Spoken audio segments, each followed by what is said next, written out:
ब्राह्मणों के आशीर्वाद और प्रशंसा से युधिष्ठिर को मन ही मन अहंकार आ जाता है। युधिष्ठिर अपने दान धर्म को निस्वार्थ बताता है। तभी एक नेवला वहां आ जाता है जिसका शरीर आधा सोने का होता है और युधिष्ठिर को बताता है कि यह यज्ञ महान नहीं है। युधिष्ठिर नेवले से पूछता है कि मैंने इस यज्ञ को पूर्ण करने के लिए सब कुछ किया है, इसलिए ये यज्ञ महान है। वह नेवला राजा युधिष्ठिर को बताता है कि यदि आपका ये यज्ञ महान होता तो मेरा सारा शरीर सोने का हो जाता। वह नेवला युधिष्ठिर को बताता है, कुरुक्षेत्र की भूमि में काकोति नाम का एक ब्राह्मण अपनी पत्नी और अपने बेटे और बहू के साथ रहता था।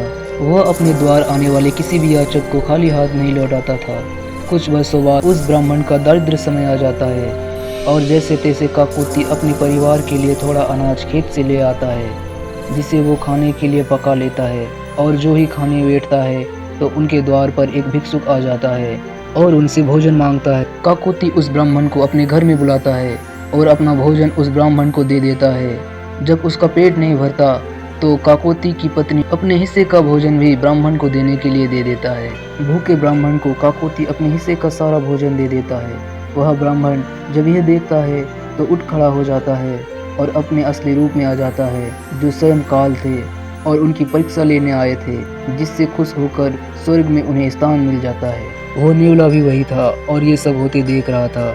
वह बचे हुए भोजन को खा जाता है और उसके खाते ही उसका आधा शरीर सोने का हो जाता है।